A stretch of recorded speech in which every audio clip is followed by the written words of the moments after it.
अहमदाबाद में हुए भीषण विमान दुर्घटना के संबंध में नागरिक उड्डयन मंत्रालय के सचिव समीर कुमार सिन्हा ने विस्तृत जानकारी दी है। उन्होंने बताया कि यह एक अत्यंत दुखद और हृदय विदारक घटना है, जिसकी गहनता से जांच की जा रही है। श्री सिन्हा के अनुसार दुर्घटनाग्रस्त विमान ने दोपहर 1:39 पर अहमदाबाद एयरपोर्ट से उड़ान भरी थी। टेक ऑफ के तुरंत बाद ही लगभग 650 फीट की ऊंचाई पर पहुंचने के बाद विमान ने अचानक ऊंचाई खोना शुरू कर दिया। पायलट ने इस गंभीर स्थिति को भांपते हुए 1:39 पर एयर ट्रैफिक कंट्रोल ATC को पूर्ण इमरजेंसी की सूचना दी। ATC ने तुरंत विमान से संपर्क स्थापित करने का प्रयास किया, लेकिन किसी भी प्रकार का जवाब नहीं मिला। इस पूर्ण इमरजेंसी कॉल के ठीक 1 मिनट बाद विमान एयरपोर्ट से लगभग 2 किलोमीटर दूर मेघानी नगर इलाके में दुर्घटनाग्रस्त हो गया।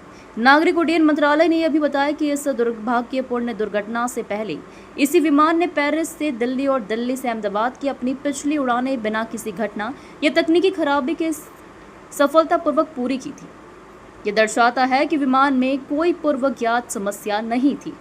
यह एक AIC 171 एक शेड्यूल्ड फ्लाइट थी अहमदाबाद से गैटविक के लिए, और इसमें कुल 242 लोग सवार थे, जिसमें 230 यात्री थे, 2 पायलट और 10 क्रू मेंबर्स थे।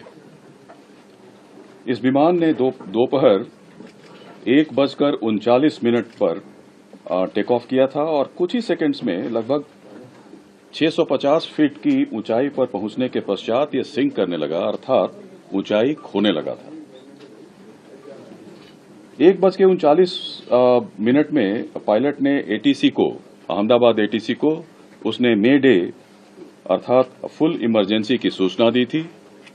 ATC के अनुसार जब उसने विमान से संपर्क करने की कोशिश की, उसका कोई उत्तर नहीं मिला।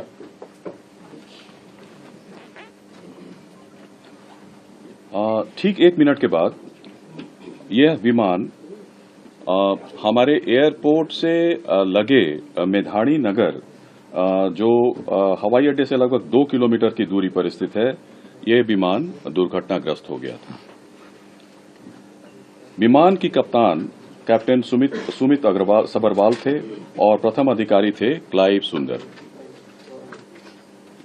जहां तक विमान के पूरे इतिहास की बात है, विमान ने इस दुर्घटना से पहले पेरिस दिल्ली अहमदाबाद सेक्टर की उड़ान बिना किसी घटना के पूरी की थी। उसमें कोई रिपोर्ट नहीं थी। पेरिस से दिल्ली और दिल्ली से अहमदाबाद सेक्टर की उड़ान बिना किसी घटना के पूरी की थी। और दुर्घटना के कारण रनवे को 2:30 बजे 2:30 में इसको बंद कर दिया गया, और उसके बाद सारे प्रोटोकॉल को पूरा करने के बाद 5 बजे से सीमित उड़ानों के लिए अहमदाबाद का रनवे को फिर से शुरू किया गया।